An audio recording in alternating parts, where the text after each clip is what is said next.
This is episode 72 of the Equestrian Author Spotlight podcast. I'm Carly Cade, and today I'm speaking with Eileen Watkins.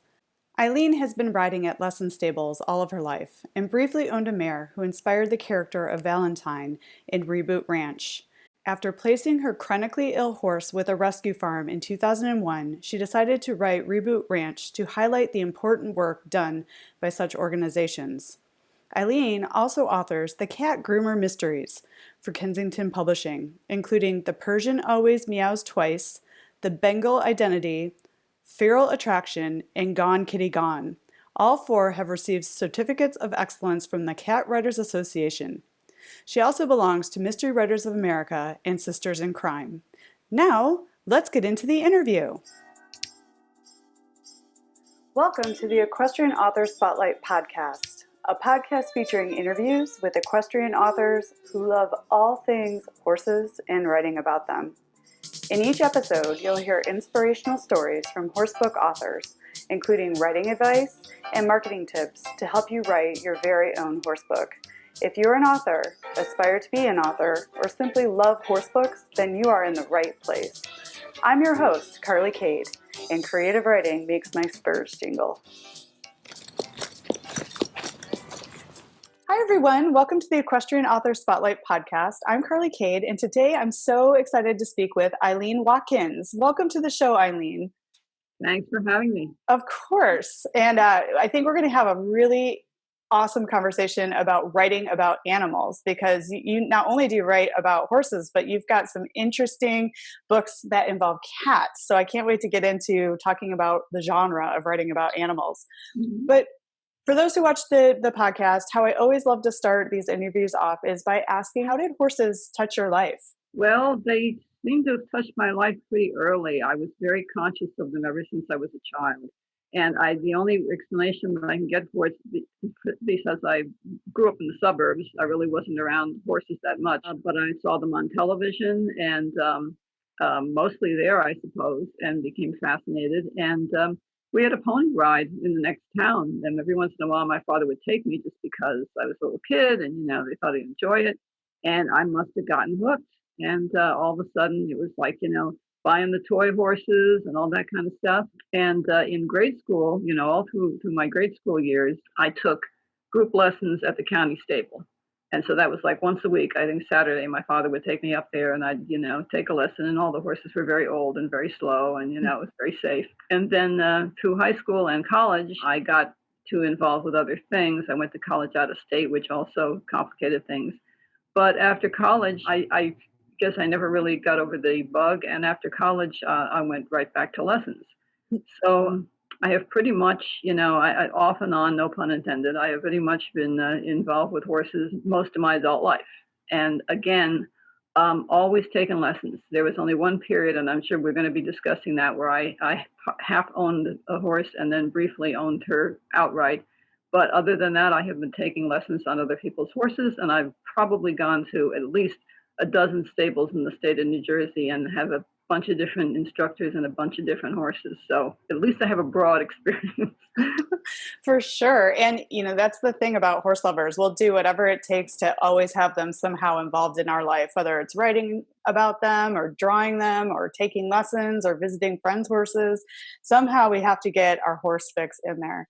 And and your story parallels so many others. I think a lot of us have to step away from it when we're in college, just because that's a period of life where we're trying to figure out who we're going to become, right? And taking a horse to college is a challenge. So Eileen, your love of horses, and you touched on it briefly in your last answer about half owning a horse, it led you to write write a book called Reboot Ranch. Can you hold up your book and tell us about what inspired this story? Well, the short answer is that it was inspired by an experience that I had where I needed to retire the horse that I owned. And I had to find a safe place for her. And I dealt with it. I finally found it was back around 2000. And I don't really think they had that many rescue farms. These days, there are kind of a lot of rescue farms out there. Back then, it was really hard to find one. I wanted to find one where I didn't think that she was in shape to be adopted. And I wanted a place where she would be safe for the rest of her life. So I found one in northwestern Pennsylvania, and I was living in northeastern New Jersey at the time, so it was quite a distance from where I was. The short story is that it worked out, and she retired there, got the best of care, and she lived for like a year and a half longer probably than she would have. In the meantime, I developed a friendship, mostly an email friendship, with the woman who had founded the farm. And she was still, I won't say she was still getting off the ground, but it was still early days for her. She was still running it pretty much by herself. And she told me some experiences that she had had, anecdotes about the first few horses that she'd adopted. And I realized that they were kind of fascinating. And she told me these stories. And the only thing that wasn't quite coming together, we were thinking of doing it as a nonfiction book, but the only thing that wasn't quite coming together was she didn't know a lot about the people involved. And I thought it needs a human element, but it could work. So I did other things. I was publishing other books, other novels. And at one point, I got back to her and I said, what if we made it a novel? What if I made it a novel? I said, what if I took your stories and I fictionalized them and I added characters and plotted it out like a novel? Would you be okay with that? And she said, oh, yeah, that's fine. That would be great, because I think she realized nobody is going to sue for libel. I'm not going to talk about how anybody was cruel to their horse and name them in the book or anything like that, which is very safe. So I experimented with it. Eventually, after a lot of looking around, I found a publisher for it. Apparently, it's been very well received. It's getting good reviews on Amazon. So I know we'll flesh out some of those things as we go along, but that's kind of the short version. That's amazing. And I know you're a big supporter and proponent of rescue, particularly rescue for horses. And you were inspired by your own horse that you needed a rescue for, and then the stories of others who brought their horses to a rescue. Can you tell us a little bit about how the horse that kind of inspired the whole journey of Reboot Ranch came into your life, and how it led you down the trail to where you ended up writing a book about this experience? One day, my teacher says, I want to put you on a new horse. And she brings out this skinny chestnut mare, not particularly old, but she kind of looked older than her years. And she says, I want you to try this horse. So she puts the saddle on, she tacks her up, brings her out. And I'm really not expecting much. I'm thinking this is probably going to be a real. She was wonderful. She was absolutely wonderful. She was, so for her condition, she was so energetic and tried so hard. And the killer thing was when I put her into a leg yield and she just went like she was on ball bearings. She was so beautiful. She was just had a little bit of dressage talent. And she said, what do you think of her? And I said, I love her. She says, yeah, I love her too, but I just don't know. She's got this breathing problem, and I don't know what they've been doing for her in the last stable. I have a feeling maybe they just weren't giving her the right food or the right conditions. I bet we could bring it together.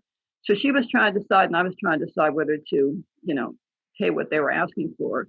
And the next lesson I came, and I had this idea, and I said, what if we split her? She said, I was thinking the same thing. Let's just, divide it down the line. We'll each pay half. We'll pay half of her medical and all this kind of stuff. So basically, we did that. And in the beginning, particularly in that first winter, it worked out pretty well. Her name was Brenda. We were able to, use her for lessons, and she was doing some dressage. And it was really, I was just enjoying the heck out of it because she was such a sweet horse. Then in the summer, we started to realize after about the second year that in the summer she got very bad. And her breathing problem, no matter what we did for it, we started giving her medicine. The heaves were really incapacitating. And I think this was the second summer we took it out to a show, and I just couldn't even finish the class. And I said, forget it. We just can't do this to her anymore. So then it became a problem because my teacher was using her for lessons. So I was trying to figure out what to do. Finally, I started looking for farms that would take her. I found the one that I mentioned. Brenda is the character of Valentine in the story, but a lot of the incidentals about things that happen are fictionalized, but there are certain things in there that really are based on her and based on her life.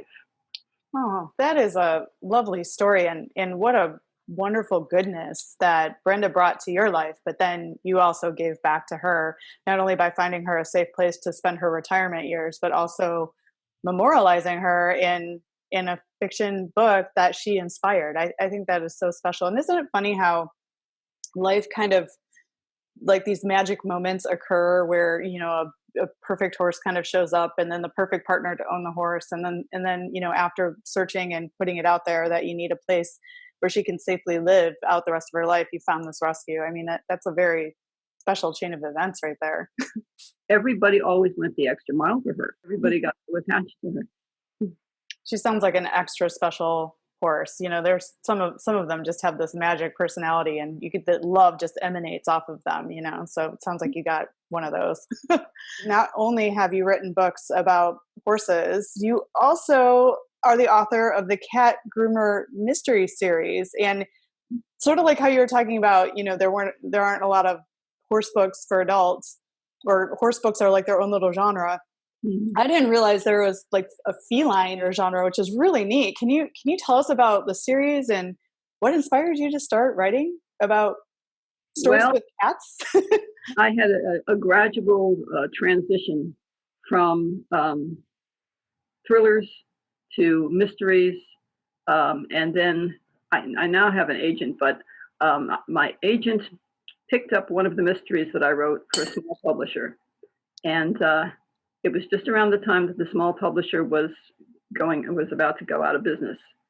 And he emailed me, maybe had submitted one book to him in the past, but not in a long time. I had met him at a couple of conferences, and I knew he had a good reputation and all that kind of stuff. And he emails me and says, how would you like to do a cozy mystery series for Kensington?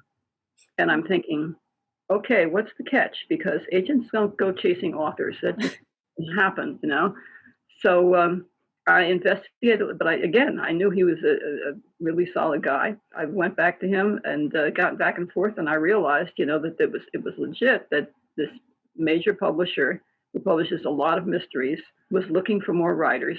All the writers that work for them already were occupied with other projects, and they had told him, if you come across anybody who hasn't got an agent, hasn't got a major publisher, and writes mysteries, let us know and we'll contact them. So that was how that came about. And they offered me to see cozy mysteries. I don't know if you're familiar with that term. I was going to ask if you could define that for listeners of the show. Yeah, thank you. Cozy mysteries are supposed to be mysteries that are not too dark or too terribly disturbing and can have humor in them. Cats are a rather popular theme. In fact, some people write them where, the cat reads communicates mentally with the lead character, with the sleuth, and solves the crime and all this kind of thing. So he suggested 3 topics to me. One of them was kind of like that, and I said, I don't do psychic animals. I mean, it's not that I do psychic, but I don't do psychic animals. It's just too cutesy for me. I like animals, the animals. And there was something to do with food, and I said, I don't really cook much. I'm not going to do one of these things where the character's constantly baking or anything. So he said, well, and then they said a cat groomer. And I said, a cat groomer who solves murders. And they said, yeah. And I was like, that's pretty strange, but I think I can make that work. Because I like the idea of somebody who worked with animals for a living.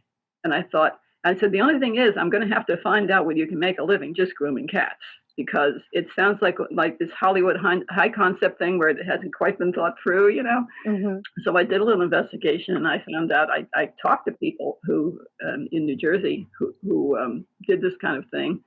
And it looked to me like the best way to make a living would be if you also had a boarding business. So I got back to him and I said, how about if she also boards? And he said, fine, So I just took the topic that they gave me. The amazing thing is that it's been a lot of fun. It's been a lot of fun because I tried to get very realistic about it. And the poor woman, has to do her job and somehow find time to follow up on these clues and solve murders and things. And almost every situation that she comes into is somehow connected with one of her clients. I mean, there's either a cat is left at her shop that turns out to be stolen, or one of her customers is murdered, or something like that. So I have to, I'm working on the 6th book, the second 3-book contract. I'm working on the 6th book now. I really hope I can keep the premise going, but I try to find something fresh in each one. That sounds so much fun to write them, and it's going strong. And, it's so funny. Like, I can't imagine when you started your author career, you're like, I'm going to write a very successful series about, cats, but it happened, and it just kind of another opportunity came your way. And this is kind of probably a difficult question for me to ask you, but because I know you thrillers, cozy mysteries, the horse books. I mean, you've written across a lot of genres and a lot of books. But is there a theme or a message that you hope readers kind of can touch when they've finished reading one of your books? Well, certainly with the animal books, I try to, because I'm not doing anything silly like, having the cats read minds or solve mysteries themselves or things like that. I shouldn't say silly because it sounds like I'm putting down other people's, which I'm not, but I try to get information about about cat care, about the different breeds of cats, and it has that in common with the horse books because I do that too. I kind of write for I try to write for both people who know something about that type of animal and people who don't really know much about it, who kind of are kind of interested but don't really know much, and yet not make it preachy, not make it like. And by the way, here's a big block of information about try to work it into the story. And in a way, when I was writing my paranormals, I did something like that too. But in paranormals, just sort of informing people about things that may not even exist. You're just trying to within the context of this book. This is what you have to know. Fairness, justice triumphs.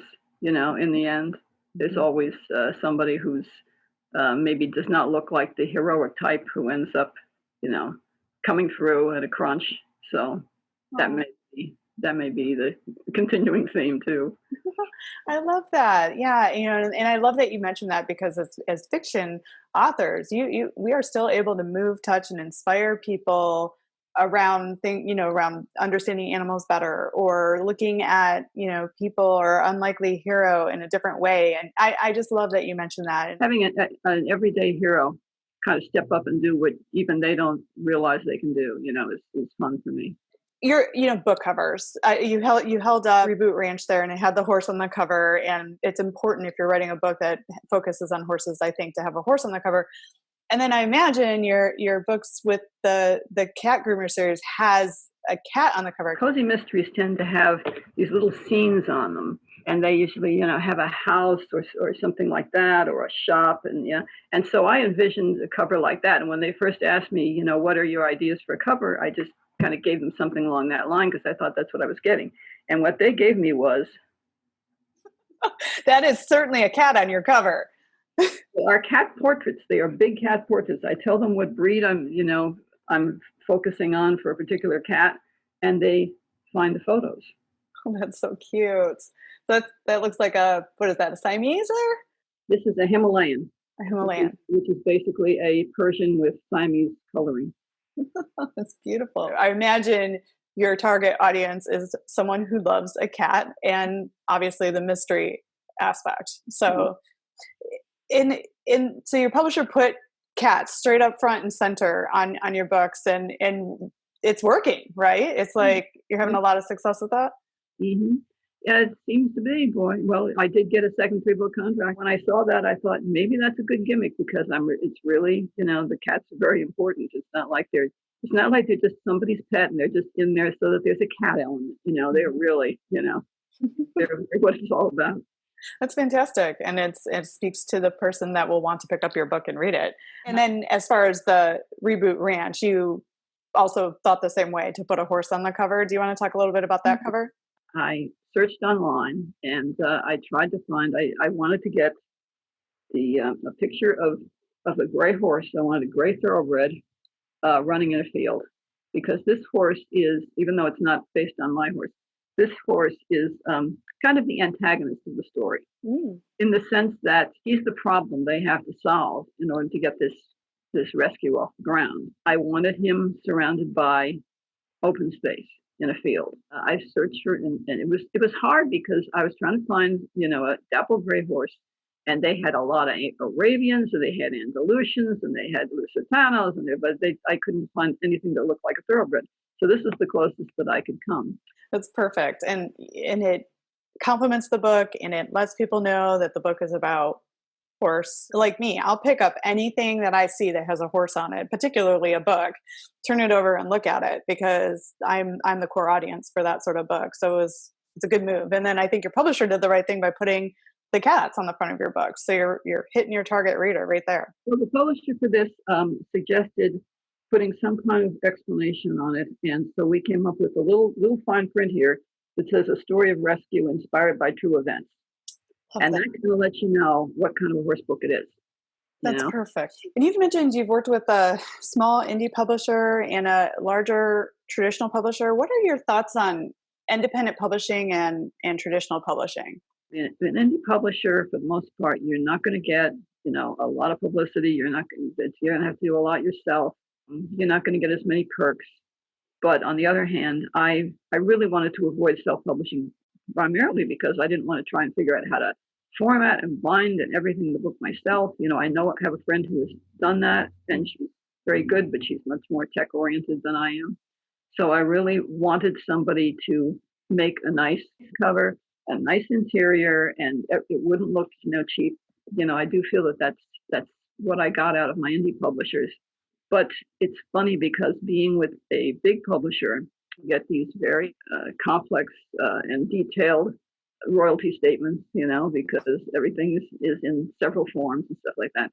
So, they do a lot of the promotion for you, and they make things easier when you go to conferences. So there are pluses and there are minuses. You do have to keep to a schedule. My first couple of cat books I had to do in 6 months each, which was a little bit of pressure, but they're relatively short books. They're intended to be relatively short books. I did not have too much trouble with that. Now that there are several out, I'm on a once a year schedule, which is, nice and relaxed. But, you don't mess around. You don't, if you're going to be late for some reason, if, you've had death in the family or something serious, they'll hold it for a little while, but they've got a schedule, and, you've got to put it out. You've got to put out something that's acceptable to them. You got to send them a detailed outline ahead of time, because with my first publisher, I sent something when I had it, and they looked at it and they said, they generally, didn't have any corrections or any comments on it or anything like that, because they were putting out all this paranormal stuff, so it was just, it was right in their wheelhouse. But you sort of have to play by the rules. Those are just the practical aspects of both. Yeah. Absolutely. And thank you for giving us a look kind of behind the curtain there. How was the experience of having to write under pressure in order to meet a publisher's deadline? Well, I never want to submit anything to anyone that I don't feel is as good as I can make it. And then Absolutely. I'm still prepared for criticism. That's what you've got to do. Because I have people that I work with, because I work with the writing group and a critique group. When I see people getting sloppy, I say, they're not going to fix the punctuation for you. They're not going to fix the spelling for you. You get too much of this stuff wrong, and they're just going to send it back to you. I say, it's got to be as good as you can make it before you send it in. And even then, not only will they find grammatical mistakes that you slip through, but they're going to have opinions about, how you wrote it and the slant that you took, things like that. So you just have to be prepared for that. Yeah, writing the first couple of cat books on the 6 month schedule was a little bit of pressure. But then again, the whole theme and the characters and everything were brand new to me. So I didn't have to worry too much about consistency. I didn't have to worry about, well, did I say there's something different about this character in the last book? So everything was fresh. Later on, I had a more relaxed schedule, but I was further down the line. I found that keeping things consistent with what you said about them in previous books and things like that. I popped back to my earlier manuscripts, and said, what color hair did that cop have? What did I? If I make him 20 in this book and he was 60 in the last book, it's going to look really stupid.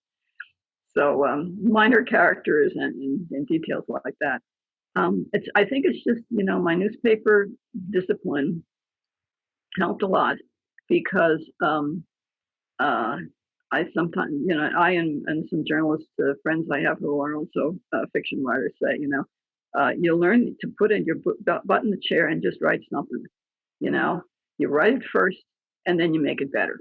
You write it first and then you polish it, but get something on the page, because you can't work with an empty page. I think, I don't worry too much about getting in the mood. I can, make myself do it if I have to do it. Great advice, just put your butt in the chair and get something on the page. You can always make it better. So you're saying you were writing at least 2 books a year, but if under no pressure, what are you comfortable with? How many books are you comfortable with writing in a year generally? I do have to say that by that time I was retired. Mm. So, it's not as if I was coming home after work, like with my earlier books that I could write as long as it took. But it's not as if I was coming out home from work tired and knocking out, a book every 6 months. Now I'm down to a book a year, Mm-hmm. and that is definitely comfortable. I just don't feel too much pressure. Mm-hmm. If I had to, I could probably do things a little bit faster. But, frankly, just from a marketing standpoint, there are 4 Cat Groomer books out there already. You don't want the market too flooded because there's still people who are catching up with the first ones, Mm-hmm. So I think from the publisher standpoint, it isn't necessary to, keep churning them out at that fast a pace. But, I probably, now that I'm retired, I could write faster. And the thing is, I turned out Call and Disorder and Reboot Ranch both in the same year. Mm. Because, and I can't say that I just, went right from one to the other. It was more like I had one already in progress and I just picked up the other one. And when I was done with that, I went back. So that was relatively easy for me because I do have the time now. And I like to say that when I got that publishing contract and I retired at the same time, I felt like I had finally been hired for the job that I was trying out for 40 years. Not that I hadn't written the novels before, but I was finally able to concentrate and say, okay, this is what I do for a living. That's fantastic. And congratulations. Yeah, it's like a dream come true to not have to do like a full-time job or all these other side jobs in order to support an author career. So that's really great. And I think a book a year is fantastic. I mean, 2 books in a year, I'm like, whew, wow. And I think that's a nice rhythm, once you get those first in the series out, then to have them, coming along so people can catch up, but not waiting too long, but not too soon. I think that's perfect. And then for you, I mean, you have so much experience. I was wondering, I always like to ask this question because everybody's perspective is a little different, but for you, what is the best part about your author career? And then on the flip side of that, what's been the most difficult part for you of being an author? Well, I think that, and this I'm sure is not a terribly original answer, but I think when you open a box of a book that's just been published and you look at it and you think, and you're aware of all the editing that's gone into it back and forth, from concept editing to line editing all the way down the line. And you feel that it's turned out the way you wanted it to, the way you've envisioned it. That's, always a very satisfying experience. And I have to say with Reboot Ranch, it was kind of like, even though I had several of the cat books out, it was like that first time all over again, because that was such a personal book and it was so difficult to find the right place for it. And I do think that the publisher, put out a very attractive product and did justice to it. So that's always a high though. Each book is this kind of a struggle. Mm-hmm. And like, when somebody's, it must be like when somebody's putting together a play and, the curtain finally goes up and everything, goes off right. You're aware of all the work that went into it and it's finally come together. And I guess the hardest part, especially these days, is the marketing. You're competing. One thing about today's market is that there are so many ebooks out there. There are so many people self-publishing, and you're competing with so much stuff. It's hard to stand out. It's hard to find the niche.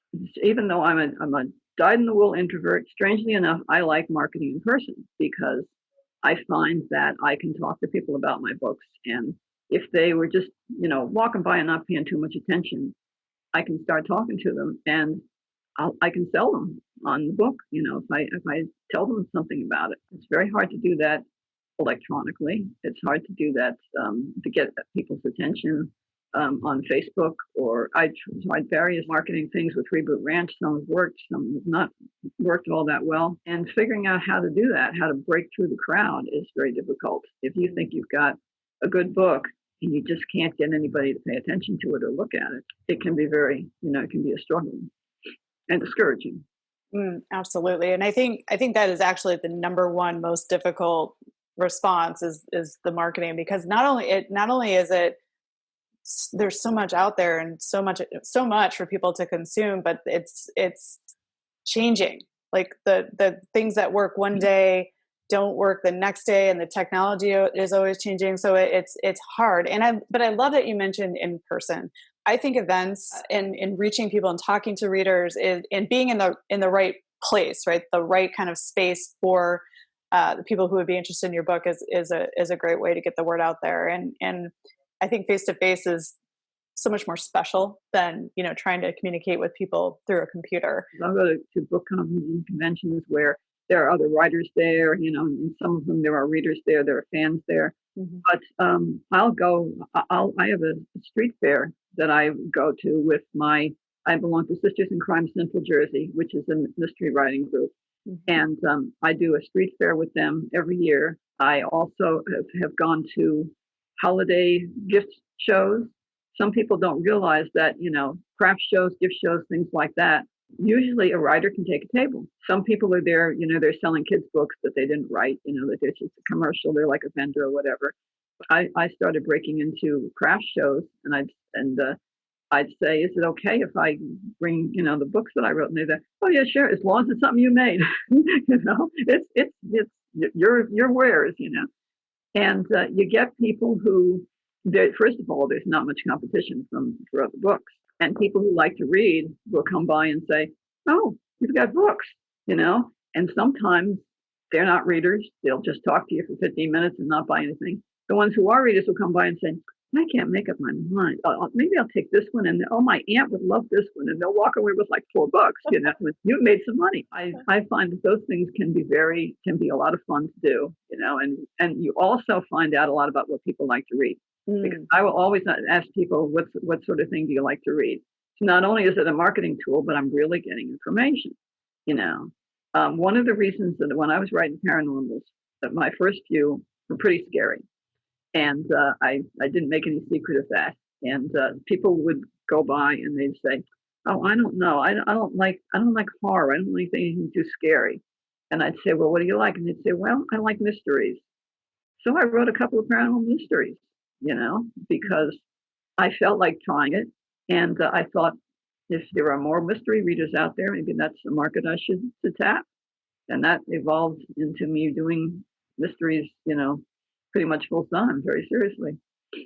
That's smart. You're doing marketing, but also market research while you're attending these shows. And I think people often love to support their local authors too. I imagine a lot of the events that you go to, like the craft shows, are local. Is that right? I go to some a little further afield, but the local ones are fun. And the one that I go to with Sisters in Crime Central Jersey is right in the next town to me. And we meet in that town, so we can all go out there and say, oh, we meet right down the road, and we're all mystery writers, and then you get people interested and they're talking to you, and they often will walk away with a book. That is so fun. I love that. And you're building community. That's with other authors. That's fantastic. If you have one piece of advice you could go back and give yourself before you wrote your first book, what would you tell yourself? The only thing I could tell myself is to hang in there, because it took me a very, very, very long time. We're talking decades. I mean, I'm of past retirement age. You can make of that what you will. And I started writing novels right after college, and I slaved away, and I sent them out, and they came back, and I sent them out, and they came back. And I think I was kind of cross genre for the time. I was a little out of step with what was popular and was actually selling. But there wouldn't have been too many shortcuts, because I was writing what I really wanted to write. And it was just a matter of trying to sync it up with the market, and also to find a good publisher.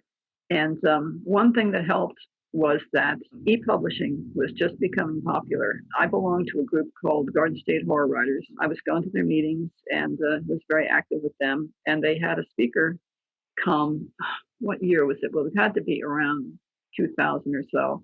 And she talked about the exciting new world of electronic publishing, and how people were putting out electronic books, you didn't have to have an agent, and also it didn't, cost you anything, and all that kind of stuff. It sounded very good. And I had this one book that everybody, I was getting a lot of good feedback on, except that it just didn't fit any publisher's niche. I went up to her after the meeting and I talked to her about it, and she said, "That sounds like something we really like, send it in." I didn't hear about them for a while, and then I found out that the publishing company she'd been involved with had kind of split, and she and some other people were going off and starting their own. They had a difference of, opinion about how people should be paid and that kind of stuff. So, long story short, I ended up with the publishing company that she and her friends started.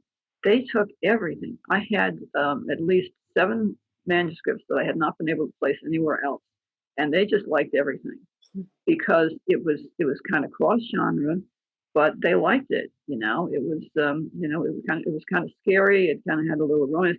This is the kind of stuff really that's being sold today. Like dark vampire romance, scary things that had a little bit of romance or relationship in them, but were very dark and very paranormal. People are publishing a lot of that stuff today, but they just weren't going for it back then. But Amber Quill ate it up. So I found, my publisher, but boy, it took a long time to find somebody who just said, we like this woman's stuff. Yeah, and that's a great story. I love that you said that. So persistence and just keep going. Don't stop until you get that yes, because there is a yes out there. Will be a yes someday because it's subjective. Some publishers look for this, some publishers look for that. Some people just want you to write, to trope. So you just kept going and you found a home. I have to say one of the clues to persistence was shortly before I connected with this publisher. I was really depressed. I had sent this book out and it had gotten rejected again. And I said, you got a job. You don't have to do this. You don't have to put yourself through this. You're more than years old, and you can give up. You can stop. And I think I stopped for about 4 hours. And I was like, no, I can't stop. It's like being an addict. I couldn't stop because it really was so important to who I was. I had to keep doing it.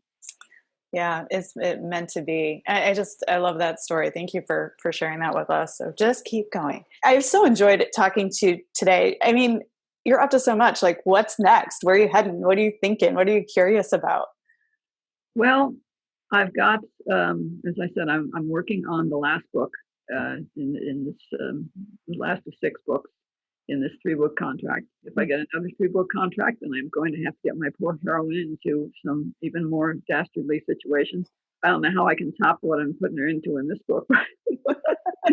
She's really going through hell in this book, psychologically more than anything else. And I really did not picture Reboot Ranch as having any kind of a sequel. I don't know if there will be any demand for that, or if I will suddenly get stuck with an idea somewhere along the line that, this would be a great sequel. It is, because I covered a lot of ground there, and I did leave it very open-ended.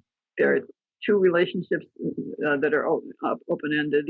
There's some new horses that have come into the farm at the end who, need retraining. So there are things that I can do, but it also is the sort of thing where if there's never a sequel, I think it stands on its own. So I'll just have to see. I have so enjoyed having you on the show today. Can you share with listeners where they can find out more about you and your books? All the cat books are on Amazon and also through Barnes & Noble stores. Reboot Ranch is on Amazon. My website is www.ef, as in Francis, efwatkins.com. I'm on Facebook, and I have a blog on my website, connected with my website. I will link to all those places in the show notes so people can get directly to you and follow you on Facebook and check out your books. And thank you so much for the gift of your time. I've so enjoyed having you on the show. It's a lot of fun. Thanks for joining us this week on the Equestrian Author Spotlight podcast. I hope you enjoy these Q&A sessions with wonderful equine authors who love all things horses and writing, just like me. Visit my website, carlycadecreative.com, where you can read the show notes, and make sure you never miss a show by clicking the subscribe button now. This podcast is made possible by listeners like you. Thank you so much for your support. Want a free guide to secrets of horsebook authors? Gallop over to carlycadecreative.com/wisdom to have author advice delivered instantly to your inbox. If you are an author who writes about horses and would like to be spotlighted, please let me know. Visit my contact page at carlycadecreative.com to fill out a request. I'd be happy to have you on the show too. Thank you for tuning in to the Equestrian Author Spotlight podcast. See you next time. I'm your host, Carly Cade. Creative writing makes my spurs jingle.